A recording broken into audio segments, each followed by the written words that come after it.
CMPRadio.net, the voice of Chester. Everybody, my name is Donna, also known as Donna Janel, CEO and founder of Parenting with a Purpose. Our strive here at the podcast is to reach every home, whether it's single moms, married, single dads, whatever it is, foster parents, whatever, just bringing the ownership and responsibility and nobility back into parenting. Get comfortable with uncomfortable conversations. All parents need some help and guidance, and I'm just here to be a guide.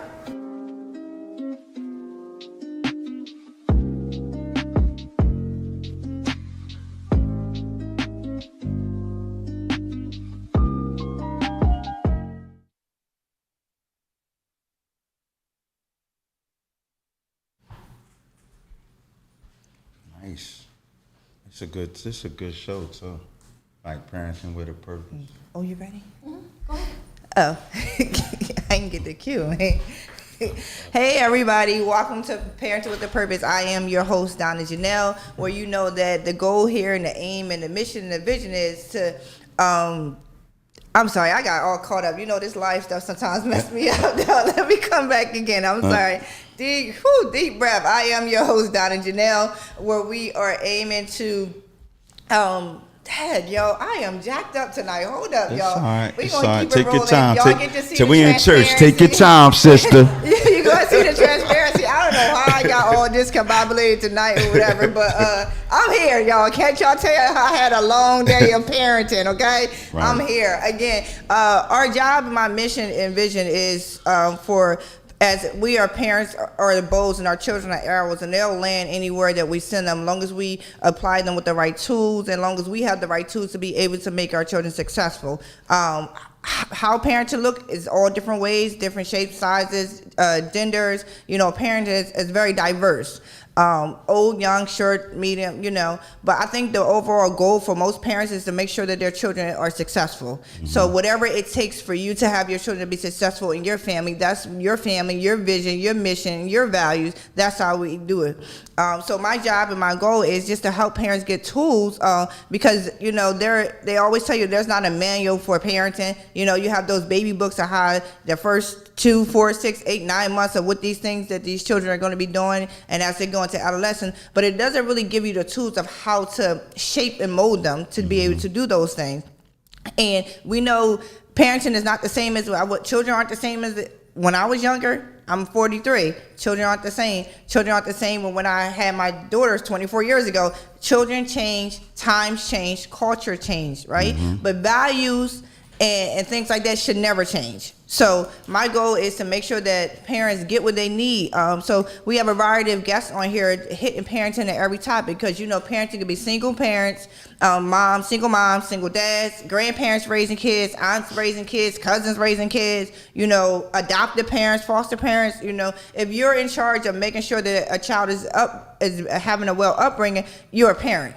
So it doesn't matter, you know, if you biologically birthed a child or if you inherit the child. Like I have inherited 2 of my children out of the 4. So I think that it's just so important for us as parents to be able to begin to give our children the tools necessary for them to succeed. Mm-hmm. So as you know, September I deem as Education Month, because I think it's very important for parents to be able to partner with educators and community members to make sure our children are successful. It takes a village to raise children, and our parents, we need a village too, right? So I think, you know, I even though I didn't like some of my childhood growing up, but one of the things that I did appreciate was the village, though. I remember I lived in the Bennett homes. I remember Miss Betty, she was our neighbor. She would be able to tell my mom what I did, and she would have whooped me before my mom even saw me. Then when my mom got me, she would have got me again if I did something bad. Mm-hmm. So I'm not saying that we need neighbors to beat our kids, but what I'm saying is that we need neighbors to be able to look out for our children and make sure that they're on the right path, without parents getting upset or being intimidated by the community itself. I think that it's so important for community to work together so that we can assure not just our children but the parents and even our neighbors. Like, you know, I just believe that we are family, no matter if it's biological, genetics, or whatever. I think that when you're in a group with people, you're family, and I think that we should treat each other as such, right? Right. So tonight I have a guest. You know, every week we've had, you know, the first week we had a teacher, Sister Kaya Gould, also known as Cordelia. She's a teacher from the school, and she was giving us some insights to the things that she had to deal with the parents and the children and the IEP and the behavior, just a lot of things that really kind of hinder for them to be able to teach successfully without some distractions and things. And then last week, you know, we had Dr. Pugh on here, who has 18 years experience in education services, not only Chester Upland School District, but also Delaware. And he was a director for special services, IEPs. He was a principal, and now he's in the central office in the school district. So we have some good guests on here trying to help bridge the gap between parents and educators. So tonight, I got another guest. We have none other than George Mink Jr. What's going on? How you doing? I finally got the mic. So I have him on here because he's a community guy. He's straight up in the community. He's in the parents' space. He's in the children's space. You know, he's always out and about to try to make sure that people are successful. And his job right now, he's a site coordinator for Safe Corridors. So I brought him on tonight. Shout out to the team. I brought him on tonight so that we can get some insight of what he does, what Safe Corridors does, and what us as parents, how we can, again, begin to bridge that gap. Okay, wow. So the vision came from Jonathan King and some friends. It's so many people that's really a part of the whole brand of Safe Corridors, but everybody that's a part of it, because it's not just, it didn't just start with this season. It been going on. The brother been doing it in the city for a minute. It's some good brothers that's attached to it, and it always was homegrown. So what happened is it came back up last year that, you know, with the violence going on in the community, we got to step back out there. So he didn't have the same soldiers, so we started grabbing people that was around him, that was working in the community, such as myself, and we started outside the schools. So we started impacting. We was up the high, the store right up there behind the highway, that's where we was at. So that's where all the kids go, and it's a rough crowd, I ain't gonna lie, but we started winning them over. We was buying them breakfast sandwiches, they ain't have to pay us. You know, it was kids in there stealing and all that, we was stopping them. But I was making sure that the bull in there wasn't disrespecting our young kids like he do, selling them illegal products and all that. We shut all that mess down. Nah, brother, you're not doing that. You wouldn't do that to your son. So I got that relationship with him started, and then the kids started liking us. Because at first we looked like security. We had these vests on. It was like, you know, anybody different in our hood looking like that, that's security, or you a snitch. Nah, bro, we here for y'all protection. That was the whole mission from the beginning. So that saw the trust in us when we start buying them breakfast sandwiches. Some kids that don't eat in the morning. Wow. It was even kids that wasn't never going to the store, and we was calling them over to feed them. So that's where it really started. And then again, I really wasn't expecting to work with kids, because I'm from your side of town with old school village. I wasn't hit with the new generation with the technology and know stuff more than me. It's like, I don't come from that. We come from hard-owned families, do what we told, all that good stuff. So what I learned about this generation is you gotta listen to them. Yeah. See, we came up in an era where we had to do what we was told. Like, you ain't had no voice in the house. No question. It was only one voice. That's your mom's or your grandmom. Like, when we had to do what we had to do. Right. But we always were under my mom care, whoever cared. But this generation, you gotta come down to that level. You gotta listen to them. You know what I'm saying? It's gonna be kids stuff, but some of it you gotta know when to stick it and give it to them the right way. Right. So that all brought me about where we at. How we started moving around in Ashton. So from Chester, we went inside the schools. First time, somebody trying, and shout out to the charter, man. It ain't no charter public thing, man. All of them is our babies in there. Yeah. So they come from, all of them come from the city. Like, break that weird concept of that is versus each other, because it's not. And all the kids that go to charter usually go to the high anyway. Right. So come on. Yeah. Let's come on with that stuff, man. But we goes in there. They called us highlighters, minions, and we had to prove that we wasn't just your normal security. So he put me in charge. We start We actually, I'm gonna be honest with you, it was on the fly. All we went in there was heart for the kids and wanting to just help kids from our community. So that's what the program really was based off. You have people from the community inside the school that can relate. A lot of them teachers shouldn't even be teaching there. They should be like in Swarthmore somewhere. So they getting beat up by our kids, but we can relate to them and redirect them. So that's what we started doing. And we started building relationships and trust and nicknames because they kept calling me bro. I said, listen, the only way you gonna call me bro if you put Mr. in front of it. Right. Seriously, put some man. respect At least on give my me a name. little bit. Put some respect I'm already on my name. eating the bro because I don't like that, but it picked up on the concept. The team bought into the concept of what we really was there for, and we became a unit, and we became an important part of that school. So it's just all about impact. Like you talked about the village earlier. The problem is the village got to be replanted. It got to come out the old soil and put in new soil. Yeah. So you're not going to get the same village. So we're not talking about the same village. Right. We're talking about the new era of the village that's still here. You still a piece of the old village. Right. But you got to be able to rebrand and come out of that soil and come into the new soil. Right. So it starts. You got to evolve. You got to evolve. And it start with our kids. So that's the most important part. And they being poisoned. Right. By that music, they being poisoned by these phones and electrics, and they just think they're gonna be rich every day. That's not how they work. It's still about hard work. You still gotta get to that point. It still levels the life. Like you're not gonna win today. It's still some growing you gotta do. This generation think they just gonna go to grow. the casino first night with $1 and go home with $1 million, nigga. That ain't how that works. Right. Nah, brother. I want to back up a little bit because what you said, I don't want to gloss over the fact that one of the things that I really like and really want people to hear, understand is how those people who work for Safe Corridors, they are community members. Yes. That because there's so many times we live living in the city. A lot of times people bring in outside sources come in who don't know how to deal with our children, who don't have a relationship with our children, who don't know how to deal with their parents because they're not from here. Not saying that everybody has to be from here, but if I can see you in my neighborhood, right? And I have respect for you in my neighborhood. You come. I know you love me. I'm invested. Yeah. You're not somebody just dropping in for a paycheck. Right. or somebody just trying to come up.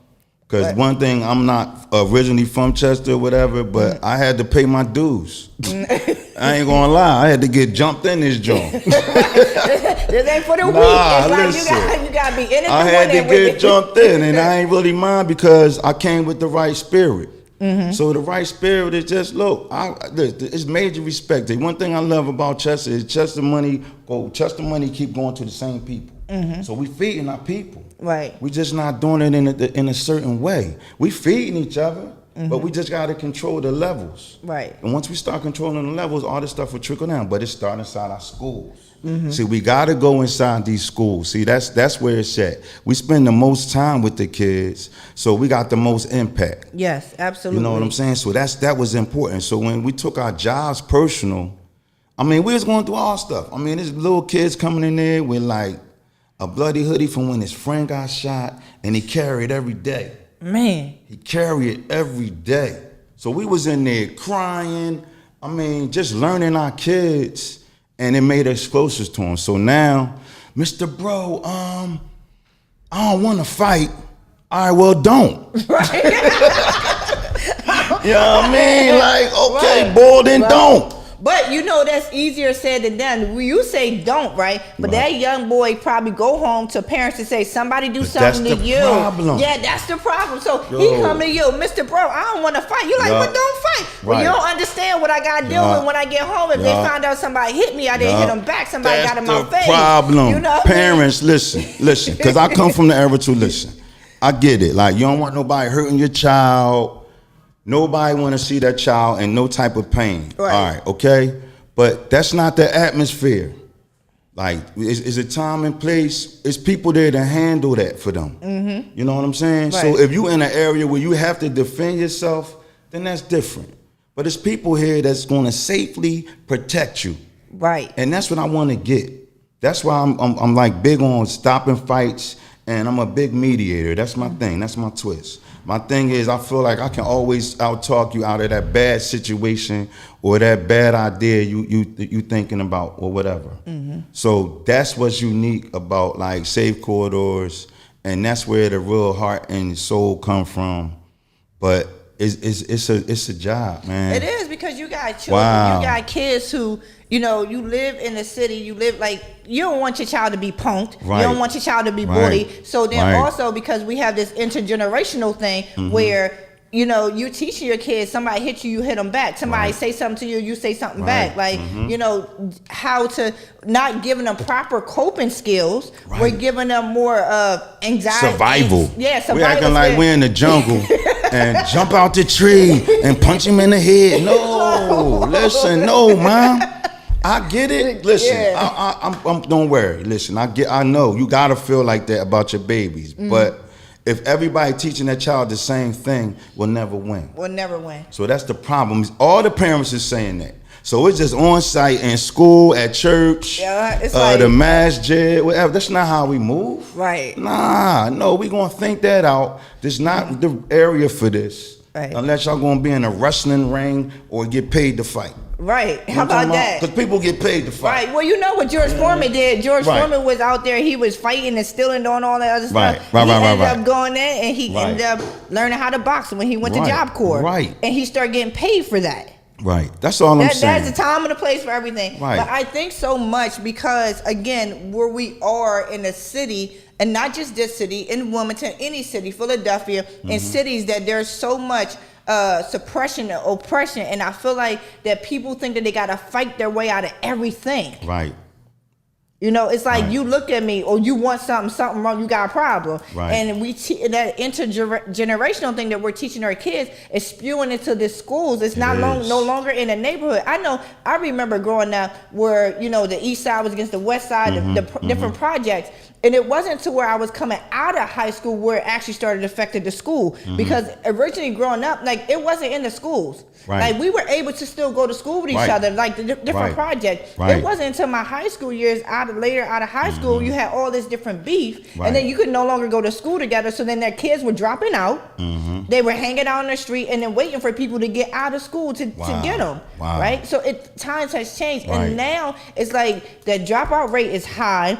Kids don't want to go to school. Why? Because they're being bullied, or they feel like there's something else better out there because the education system ain't for a black man. They feel as though they're going to hit $1 million. They're going to get $1 million tomorrow. No, that's not how they work. But you hit a lot of good points. I want to go back to the village, though. See, the village, man, like my whole thing is the village. If I was a pastor tonight or whatever, that would be what my sermon is about. The village. You gotta rebrand the village. The rebranding of the village is a big part of the community, right? That's the whole culture, whatever. So we in the schools. So it's that now you finally connecting a program from a city-based and community-based inside the school, and we are part of safety. So again, like, we know a lot of the kids from the city. They see us. They see us in the stores, and they see us in school. We show up at their games. We always around them. Right. So we like the new guardian angels. I don't know if y'all remember the guardian angels. I remember. Back in the day, they used to walk around and protect people, but that's how we feel. And it's working. I mean, it's tough. We're dealing with a tough crowd. I mean, it's a tough crowd. You got it. It's a different type of skin, but like, the kids come up to us and really telling us about real life stuff, and they coming to us before they make the decision. That's important, man. That's because if I would have went to somebody every time I made a decision, I probably would be like the president. You know what I'm saying? Right. Or somebody high up. You know what I mean? I don't know if it would be, but I'm just saying. So it's like, I love that part of the job, like, where they actually coming to us before they make a bad decision and not after, because they're so used to punishment. Right. So everything is a punishment. Everybody hollering and screaming, and so they get hollered at on their way to school. Right. They get hollered at on the bus if they got to fight, or then they come in there and we holler. We're not doing it. I say good morning to everybody. I high five. I fist bump. It's like a personality that I want to give them that every day. Even if they didn't have that smile, we're gonna put one on you. And then if you still need help, it's other people here, like making the changes in there. That's big. Another community program. Right. That's important. So the school, one thing about the school that I like is they identify how important connecting the community and the school is together. Because at first, charter schools would offer that self. Like when they first was invented and they first came out and they started challenging the public schools. Right. But now, like the charter schools is a basic school now. They got like 25 in. So they do understand the importance of the connect to the community and the school. And then we just gotta get on these kids about their education. Right. We gotta preach it. Technology has nothing to do with education at all. It's just a faster way to do stuff. Right. You still gotta know. You still gotta know it. You still gotta know your mom's phone number, bro. It might be a time when the cell phone is off. Okay, brother. So I might have to ask you, what's your mom's phone number? Right. And you have to remember that. Right. And like, I might come have on. to ask you a definition for a word. Right. What does that word mean? And or you can't just go right. you can't go look at bro, it. you still gotta have some sense. You still have to have the basics. You still gotta have the basics. So my job is to help them get the basics. Let's get the basics at least. Because even in my time, if somebody dropped out, they still had the basics. Right. I mean, it was different opportunities, but if you had the basics, if you can read, write, and do at least the basic math, you can go get a job. But now these kids not even concentrating on that basics. They learning from a cell phone. The cell phone is basically their brain. Right. That's their brain. If you take a kid their cell phone away, they have no brain. Listen, I had a person that's in the school district, and I had a conversation with her on yesterday was Wednesday, and she was telling me a situation where there's rules in school about cell phones, right? Like you can't have it at this certain amount of time, or while you in class and things like that. You can't be on it. They're not telling you don't have a cell phone, right? But just a particular time where you're able to use your cell phone. So this young lady was making a TikTok. Wow. She in middle school. I've seen that. She was making a TikTok. Seen that a couple times. So the person was the person in the school district was like, "Listen, you can't be doing that. There's a time that you're supposed to put your phone away." So the person the young lady kept making the TikTok. Wow. Right? That's straight blatantly disrespectful, right? Okay. Kept making a TikTok. So she took her phone. Okay. She was taking her phone just for that particular time, though, during that class period, right? But the young lady got so flipped. She flipped out. She went out. She started cursing. She started doing all this extra stuff. So now she's like, okay, now the administration getting your phone because now you done went and disrespect. Too far. You went way too far, right? Exactly. But apparently this young lady comes from a good household and their parents don't play those games, right? Right. So she did all that at school. She snapped on the person, and when the person went to the administrator and they was like, oh yeah, her mom don't play that, all that stuff. And then the young lady apologized because she acted out of character. But it's crazy because it's like these phones are so like addictive. And there's a study shows that how addictive the phones are, right? And these kids, like, they literally will fight you, cut your neck for their phone. Some girl for her grandmom in our school over a phone. Wait, what? Flag on the play. Flag on the play. I ain't giving out no names for HIPAA laws. Yeah, but somebody fought a grandmother? Yes.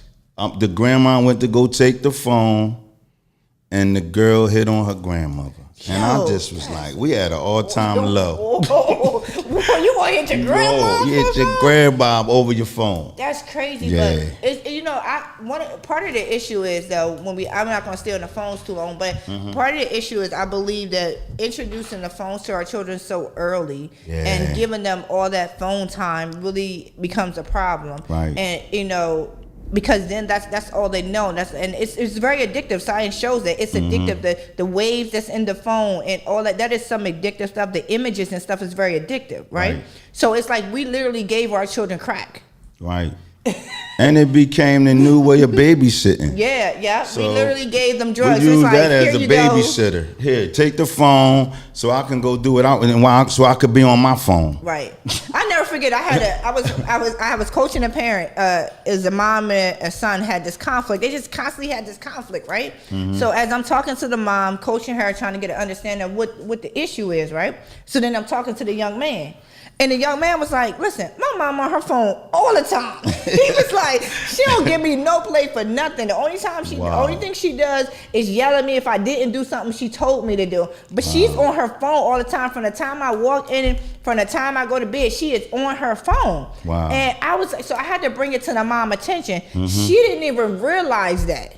Wow. Because again, it's so common, so many things that we do. Yeah. And our kids, want time from us, right? Right. Like you said earlier, you said something earlier, and I said it on the show last week, is that educators have our kids 8 hours a day. So they have our kids when their brain you have the most influence and impact on their brain because they're active. Because we as parents, we wake them up in the morning, get them ready for school. We got an hours because we're trying to run to work. There's no time, there's no time, no lovey-dovey time. It's all business. It's all business. Yeah. Then you pick them up. Got taking them after school activity because most kids playing sports or something like that. Right. And then you getting dinner ready, and then you getting them ready for bed. That's it. You ain't got no Then other you time. might go to somewhere over the weekend, Right. if they lucky. Yeah. Or out to dinner, and then right back to the same routine. Yeah. So I think it's so important. That's why partnering with educators is so important because you guys, those who are in the school district, literally have the most impact and influence time with our children. Yeah. Prior to us putting them in the education center, when we're raising them, we're growing them before they even get to pre-K and all that. We're instilling some values and tools and stuff like that in them. But then once we send them out into the community, to the school, that's why I think the partnership is so important. Yeah, because it's heavy. Children will respect educators when parents respect educators. That's true. That's true. I believe in that. Children will respect adults when adults respect children. Right. Right. And we gotta all be on the same page though. Yeah. So that's the main thing. That's why I want our parents to tone down. Listen. Tone down. Because the parents is fighting parents. Right. It's like, wow. So they being taught that, they bringing the energy to the school. We sending it back like it's Satan. We ain't doing that. You put the Holy One on like, it. go out there. We ain't doing that in here. No, I know, Mom. Listen. I know you love your babies. We're going to take care of them. Right. That's all I want every parent to know. You don't got to let them come in here for warfare. Right. They come in here to get educated so they can make it. Right. So that's the most important thing. We got to get back to that. Stop teaching our kids just to struggle. Right. All we doing is passing struggle on. We don't really pass no properties on. We don't pass no businesses. We pass struggle, though. Right. So it's like it's time to stop passing on struggle to our kids. You know what I'm saying? Like, you don't want your kids to just wanting to make it. Even if you want your daughter to get married. Right.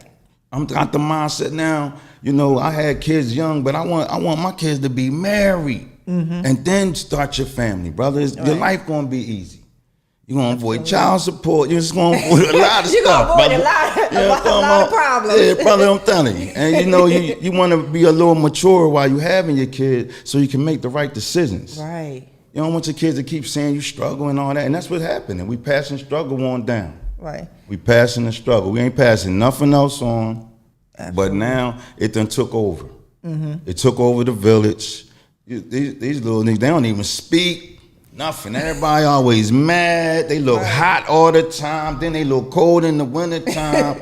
Like they got it backwards. They got it backwards. Yo, George, They look cold in the wintertime and hot in the summer. Like, boy, is you crazy? Yo, I couldn't understand it for the life of me. And I said, you know why they misbehaving? Because in the summertime they hot. They got them hats on, messing up their brain cells. In the wintertime they cold. Their brain is freezing. They off. Yes, sis, they is off. My kids was doing the same thing. I don't know if it was just like this trend or something. I'm like, help me understand why you think that is okay to wear a thermal hat in 90-degree weather. You're going to die. But you know what? Listen, you're going to die. The concept really came from street young guys that was carrying guns. Right. To hide them. I remember. This following them down coats. Remember we had them down. This following generation think it was a fad and want to really make you think it's cool to wear a hoodie with a hat and all that in the summertime. No. And if you a parent that's letting that happen, stop it. Stop it. Stop it. That's all I'm telling you. Put a coat on them in the wintertime and take that hoodie off in the summer. Right. Like, come on now. They got nice looking coats. It don't got to be the old school Eskimo and nothing. Come on. Like, come on. Because that way you know your child going to have some sense. Right. You got to teach your children some sense. There's no way I'm going to let them walk around like that. Right. Or with their pants hanging down. Man. Like, come on, y'all. Some of them things we also be teaching our kids. Right. I get, because even back then, everybody had a different household. Absolutely. But some of the things were still being taught the same in each house. Right. You know what I'm saying? So we got to get back to that. and everybody should be on at least one page. We all should agree as parents,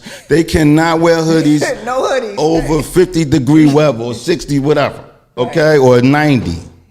No hoodies in the summertime. Right, y'all. Come on. Yeah. Like, I think that, man, I think that is the most ridiculous thing I've seen. Y'all. So and I love the frustrated. babies, but they followers. Yeah. So you got to teach your child to be a leader.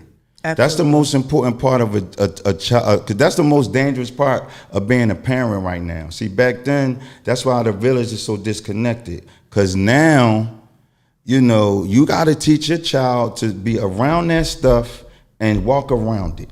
Absolutely. It ain't like back in the day where they're going to be exposed to it. So you have to embrace and enhance a leader within your child so they'll just know how to just keep walking that path with blinders on. Right. Because it's always around them. Right. You know, I remember growing up and we had the DARE program. We started that kind of in middle school. Oh, yeah, I remember the that. DARE program. And they started telling us, introducing us with, I mean, most of us knew kind of what drugs was because we were from the hood. But in schools, they started, you know, they did the DARE program and it was trying to tell us not to, you know, use drugs and told us a different kind of drug. That was in middle school. These kids in elementary school are vaping. You don't got to tell me. They like, so I'm I like. know. Listen, I mean, little guy, I said, you ain't going to never grow. If you start now, yo. Yo, you gonna be like, what to the rest of your life? Right. Well, you at your manhood. You gotta stop. Yeah, I couldn't believe it when my daughter, she was in middle school and she had said to me, she was like in the 6th or 7th grade, she was like, Mom, such and such is vaping. I seen them vaping and they tried to offer me something. And I was like, what's wrong with you? You want to die? And I just, because they're fighting battles that we didn't have to fight, It's peer right? pressure is the cool It's thing. crazy. And these stores in our neighborhood selling it to them. Yeah. And we going in there speaking, hey, Pablo, hey, and they out there just giving our kids all kinds of fruit and flavor wrapping papers and stuff for our kids. Yeah. They helping support it.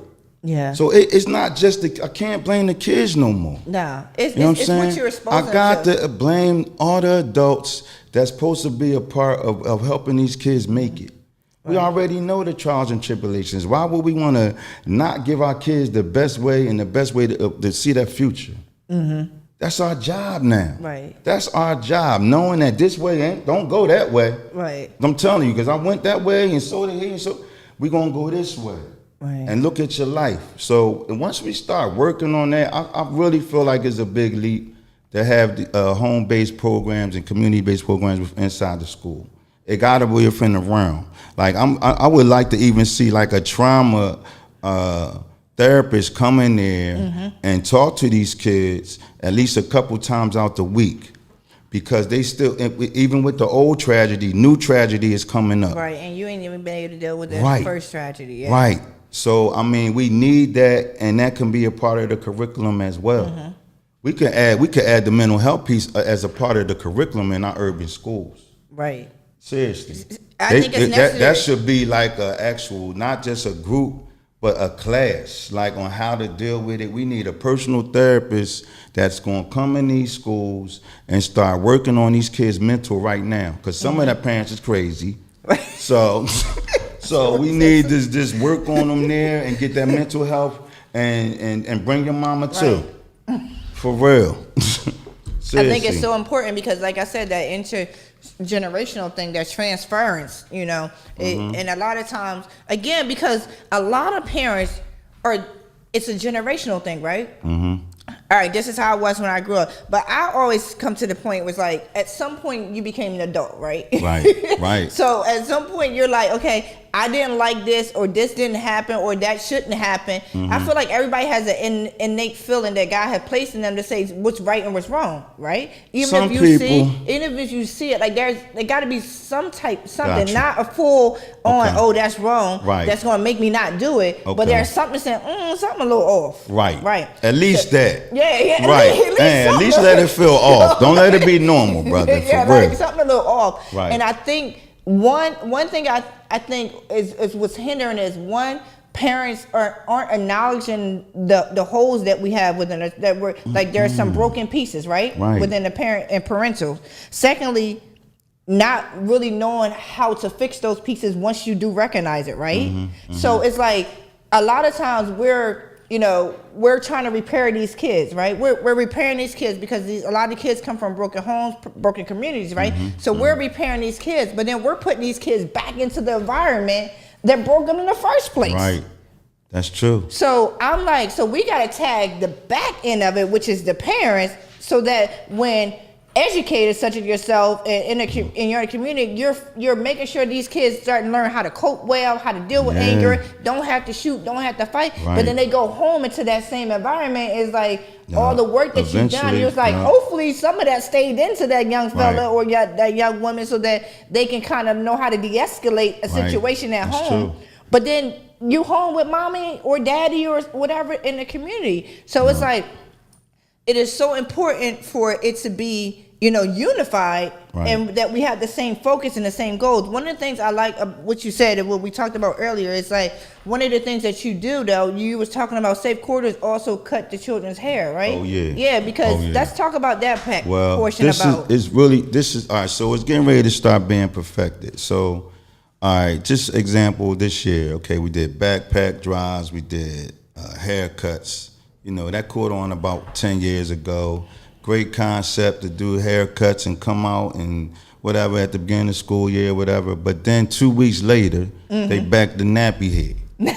So what I'm saying is we need to keep that consistency. They want to look. The appearance is a big thing. Like this is especially in middle school, their hormones, everything is like they more concentrating on their looks and certain things that's a part of their lifestyle. So we want to keep the haircuts up. So I came up with a concept called Mr. Bro Bucks, and it's Mr. Bro Bucks Safe Bucks or whatever. But I got my face on a $100 bill. So what happens is we go and prepaid barbers in the neighborhood, a couple hundred a month. I'm trying to get some donations, but.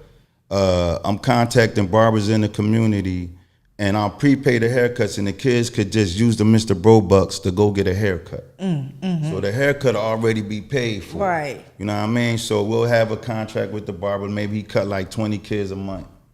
So we'll prepay for the haircuts, and then those kind of things is going to be the things that start flipping the community back.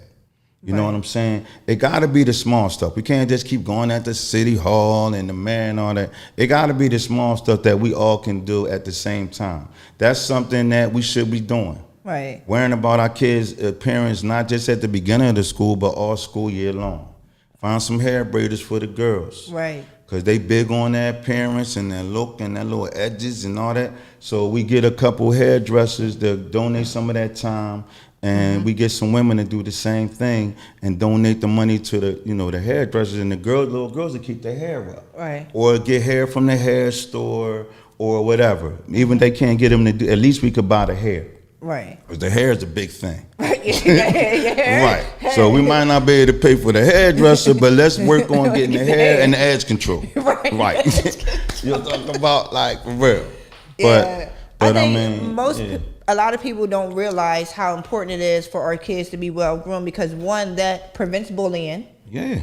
And that helps with self-esteem and confidence, right? Because we're at that age group where kids are learning themselves, who they are, what they like, what they don't like, and you can really like crush your child if they're not properly prepared for middle school and by being groomed, because that really does add some that's extra. Where that's the worst thing to do is you got a kid stinking next to you. You gonna say, yo, you stink, right? Like, and they gonna call him out. Yeah, they gonna call him. They're like, yo, you ain't got no soap, and they may not even. Or they have might soap. not have water. But see, that's what I'm saying. So we there, and I also take little kids, and they be having stuff going on in the school. They be prepared for that though. I can honestly say the school is starting to move itself a little closer to the community and not just big business. That's good. Yeah. See, the school became big business in our community, and that's when they started taking away from our kids. So it's like we got to get it back to the basics. Like if you smelling some type of way, we're not gonna laugh. I'm gonna pull you to the side and ask you what's going on and let you know that I got some deodorant up here, brother.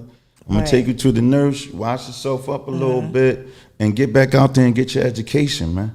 Right. And we're gonna get your hair cut.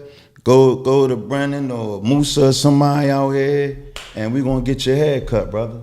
So we just gonna do it in all different parts of Chester, so it's nothing weird. and just find a barber on east side, west side, all over, and over town, and the kids will just be able to use it, and just.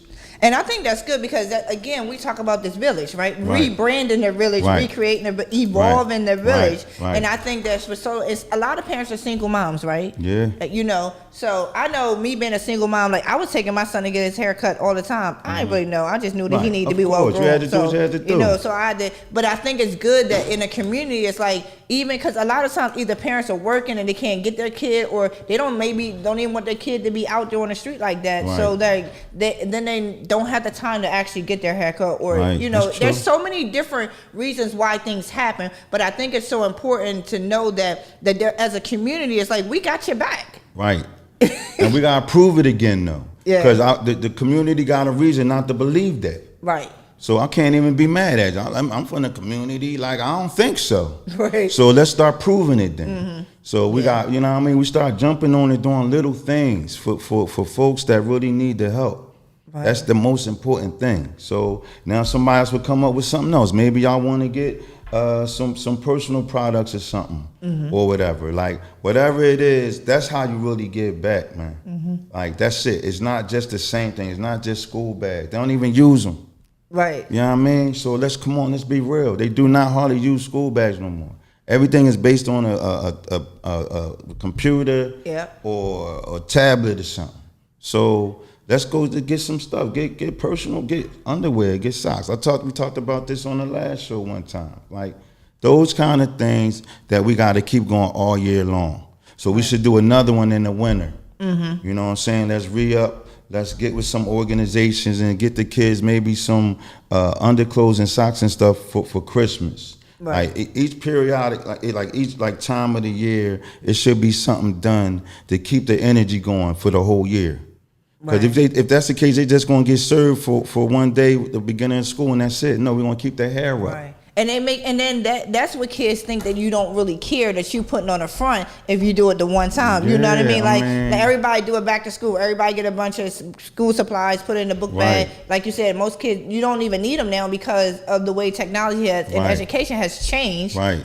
We got to change with the times. Education has changed. And then the flip side is that we in the city, so a lot of these kids already have some type of weapon maybe, and then they could be putting them in the book bags now. Right.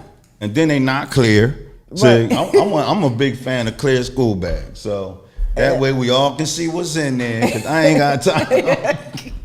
I want to be able to see what's in here. But I mean, I'm just saying, I'm not knocking nobody with the school bags. I went to 18 of them in like a 1 week. But what I'm saying is, we just got to make it make sense, y'all. Let's just start moving in a little closer to the needs and real necessities from the community to our children. That's important. See, y'all, it's still some good homegrown folks here. A lot of the cities, and even in Philly and all over the place, a lot of them is dismantled.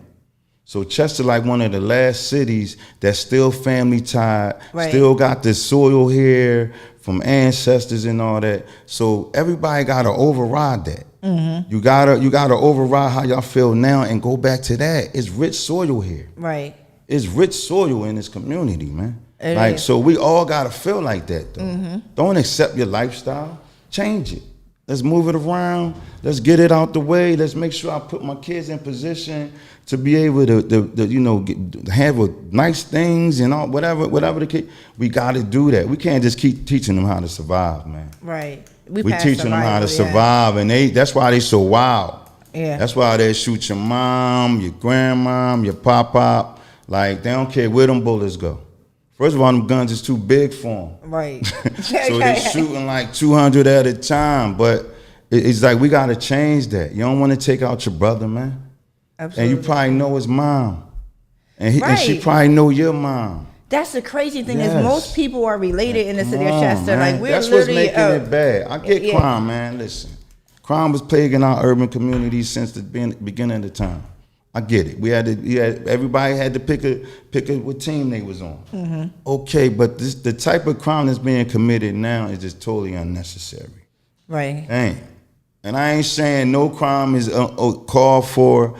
I'm saying we losing our kids every day. for things like somebody you said, losing that child every day. Right. That's just that hurts our hearts so bad. Like, and if the community don't come together instead of bloom releases, let's have pre-bloom releases to prevent the bloom release. Right. That's what's more important. What's more important, the bloom release or the pre-bloom release? Prevention. Yes. Yeah, prevention. And I think, that is such a key point, is that how do we prevent these things? Like, everybody come together after the fact. Can we come together before the fact? Yes. Yeah. That's important. Yeah. That's how we going to do it. And it's going to have to start in a place like Chester first. Chester going to have to be the lead-off team for it. Mm-hmm. You know what I'm saying? Because y'all still got homegrown folks here. Right. Y'all still repping the same brand for years. That's important. Half of these cities, like they all, like, it's different people from different parts and all that. Chester's still full grown. Right. You still know somebody, pop, mom, somebody, child, grandson. That's important. That's important. So that you gotta start there. Mm-hmm. If you start there, I'm telling you, we won't be pumping our daughters to go out here and fight. We're gonna be pumping them to be classy young ladies. Right. That's how you win. You don't win no way about hurting somebody and getting your face all messed up and your little edges is, you don't want to. Right. That's not what we promoting. And it's so crazy, George. It was a couple years ago where the young lady was killed at Howard High School, right? Mm-hmm. We remember that Howard High School because the girls, she got jumped. In the bathroom. Yeah, they slammed her head on the thing. Like, that's how dangerous. So it's not, right. Yeah. So it's not even regular fights that these kids are having. These kids are killing kids with their bare hands, not even the weapons, but with their bare hands by fighting them, jumping them, and hitting, hitting. I never went. I was crazy when I was in high school fighting and stuff. I ain't never think about hitting nobody hit on no sink. Girl, they gonna die. That's killer move on Mortal Kombat. Yeah. I'm serious, man. But that's the kind of stuff, because again, I feel like in the homes, people have to be taught how to deal with anger, frustration, and emotions, coping skills. So that, because if we don't deal with these coping skills at a young age, they're going to be adults doing the same thing at a greater magnitude. Yeah. Either they're getting killed or they're killing somebody else, right? Yeah. Yeah. So it is so important to make sure that, I'm a fan of closing your kids with everything they need so that they don't go outside naked. Because if you don't close your kids, the world's going to close them for you. That's true. And poison them. Yeah, that's true. And if you don't get your stuff together as a parent, you're going to be bleeding over your kids. And now your kids are out here bleeding over people. We were teaching Bible study last night, and one of the young men made a good point. And I always love medical analogies because I'm a pediatric nurse, right? Okay. So what he said is that, like, say you have say you have a wound, right, and it's open, and you don't deal with that wound from the inside, right? You putting a Band-Aid on it, but that Band-Aid slipping and falling, and you still bleeding. So every person you touch is now have whatever you had. So, we think about it always in the magnitude of STDs or whatever, right? Whatever you touch, you're going blood. Right.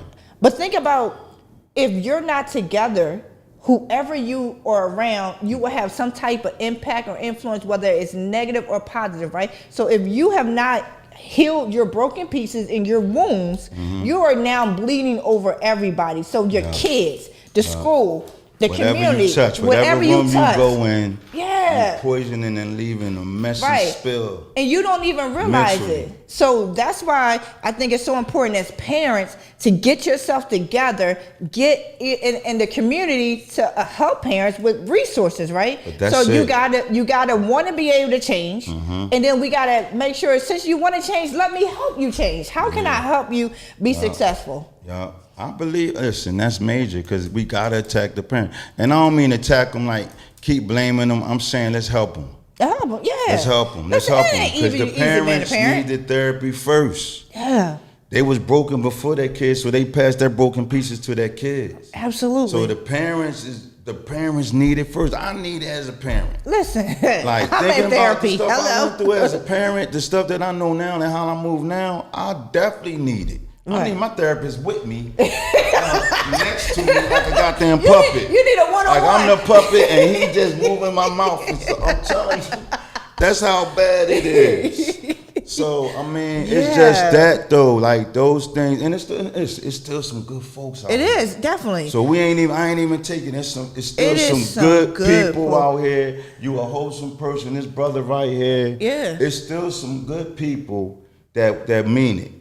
The problem is we think everybody fake and the majority of them is, but it's still some good folks out here that's not tainted, that got over that healing process and moving forward. Right. When we had that the 6th anniversary for the radio station, right? That room, this thing was full of people, leaders, community people. So we know, and everybody from Chester, right? Who was there if they wasn't originally, but they're invested in Chester. So there were so many, and that was just a small portion of it because Chester big. But the energy we felt in here, the vibe, and like, all right, we here for our kids. We here to help, man. We here to make a difference.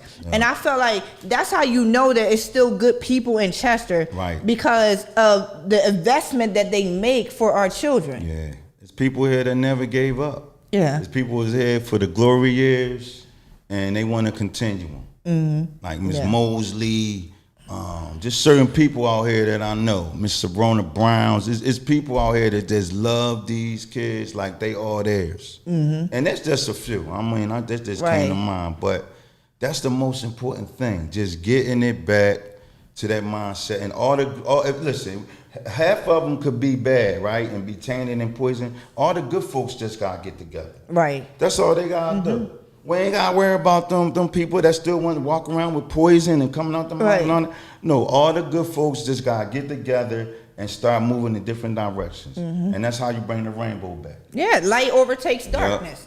You can't be dark forever, right? That's how you bring it back. Hang around good folks. Absolutely. Watch how things change for you.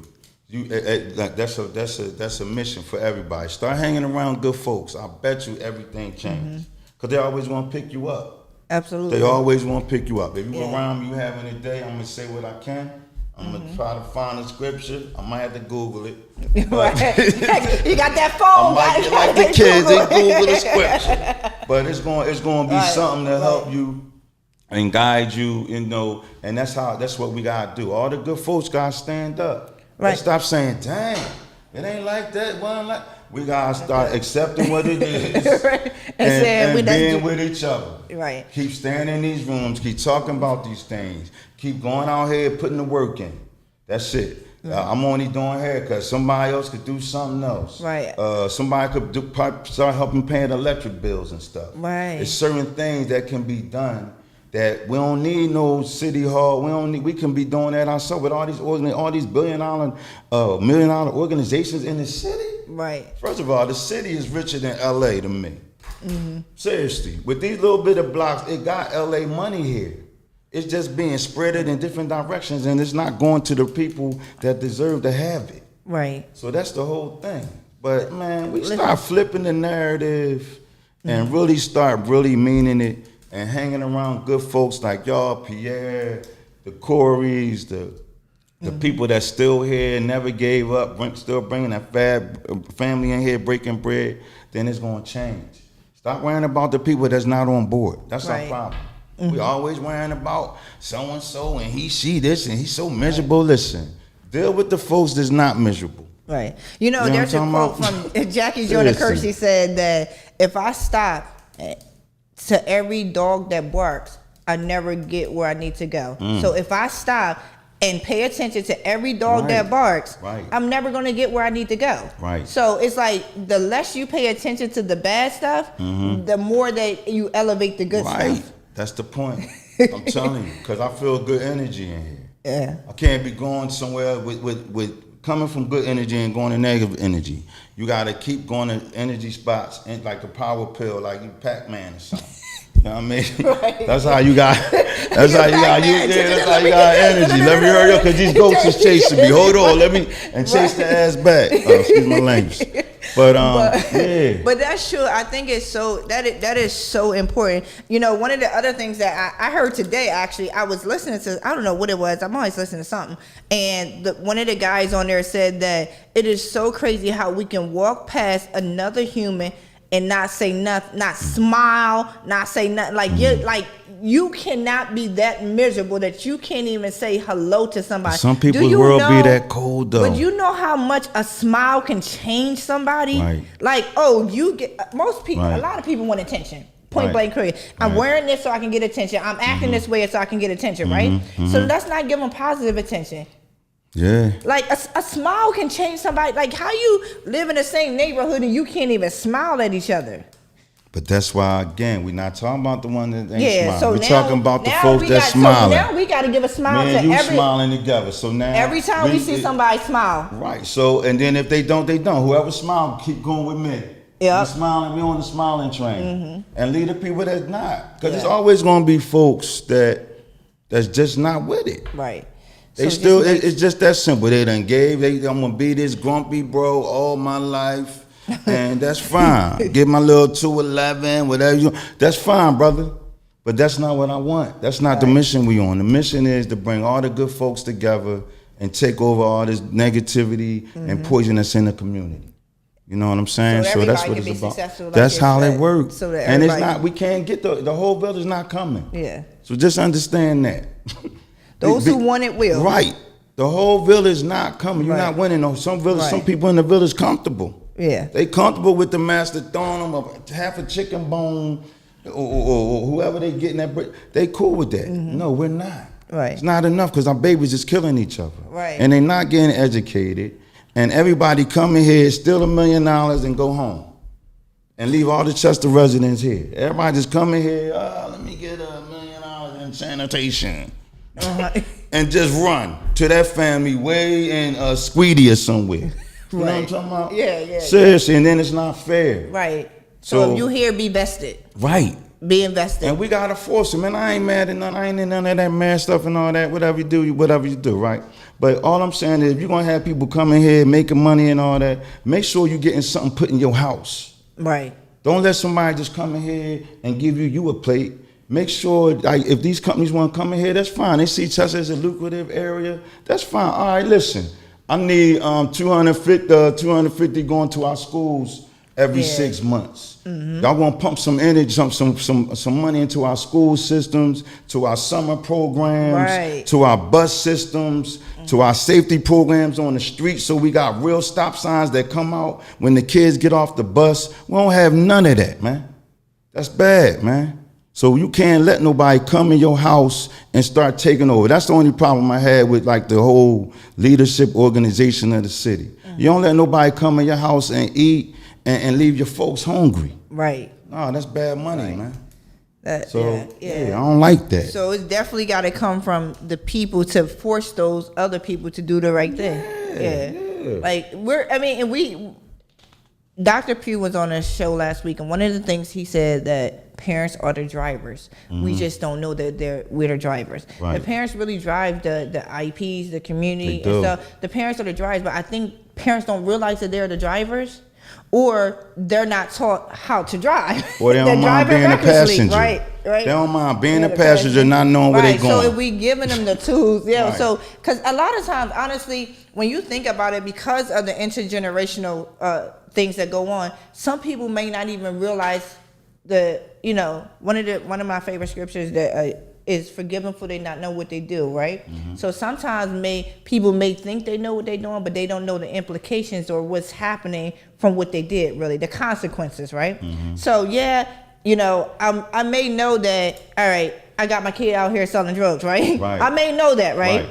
I know what I'm doing that, but I don't really understand the consequences behind that or what is going down generationally, right? So if they become aware of what it's actually doing, I think that's how change. Awareness is the number one thing about change. It's like if I'm aware of something, and then you give me the tools how to fix it, then I can become successful. Right. So we as a community have to make sure that everybody, not just the kids have the tools, but the parents have the tools, the leaders have the tools, because parents are your first leaders, your home.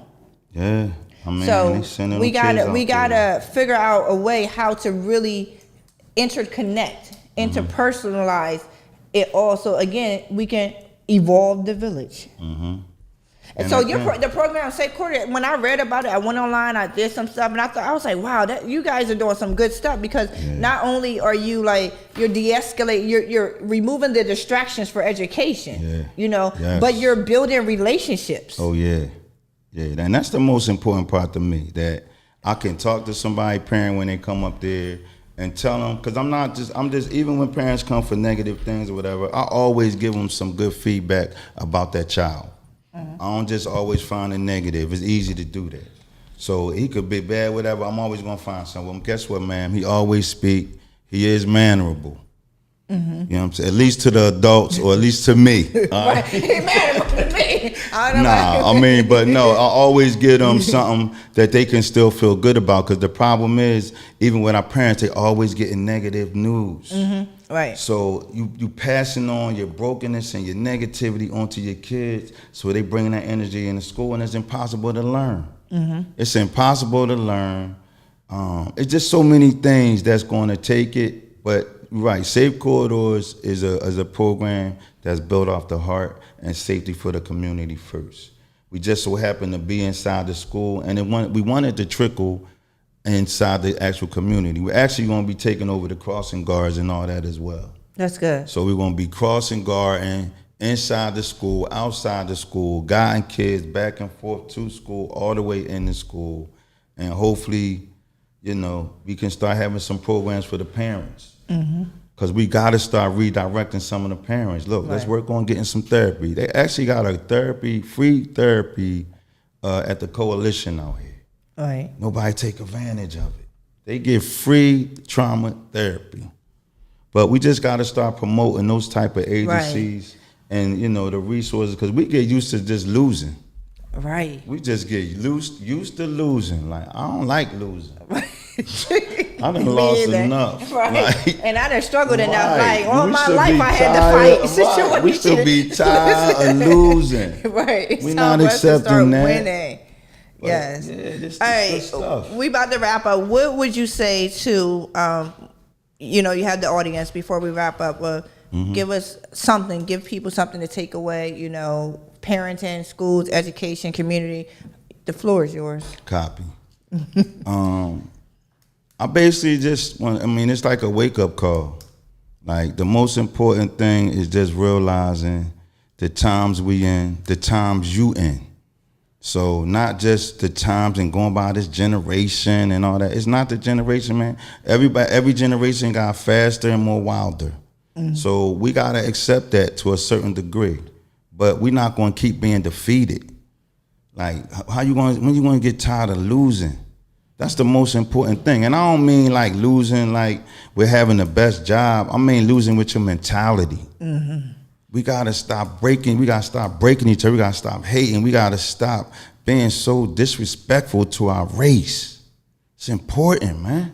Yeah. Like, you gotta start looking at each other with some type of heart and caring, man.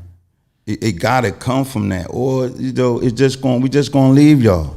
Me and these good folks that I be around, we gonna leave y'all. I'm telling you, to the promised land. That's where we headed. So get into your faith, redirect yourself, start your own healing process. Absolutely. You know what I'm saying? You might not even have no access to no therapy. Start your own healing process. Start correcting yourself. Start holding yourself accountable for all the negative things that's going on around you. Stop pointing fingers, black folks. Seriously. Point around yourself, man. Start fixing yourself, because you're sending broken kids out here for other people to fix. So we're not doing that no more, man. Start checking them, start telling them the right thing. First of all, you telling them things to get them killed out here. You helping them go into that direction. We ain't doing that no more. Let's block that, man. So shout out to all my good folks. This was a great night. This conversation was nice, man. I'm feeling this. What you think over there, boy? How was the conversation? Talk to me. My guy, the engineer. How was it, man? Well, I love this show, Parenting with a Purpose, because it put pressure on the parents to step up and really, really, really give an answer to these children who's looking for guidance. They need guidance. They need us to step up. You know, yesteryear, today is now. The time is now. Wake up. Yeah. Ew. Hello. Back to the old. Thank you. Like, listen, I'm loving the energy I feel in here. Like, it's so positive, and the fact that, you know, it's not that it's just a positive vibe, but I hear the hearts of the people in here. Like, you and I do, like, the hearts for the people. And I think Lee said something earlier. It's like, it has to start in the heart. It has to be the heart of it. And I think that if you don't do anything with your heart, it's never going to succeed. So it has to have the heart in it. So I want to thank you for being on the show, though.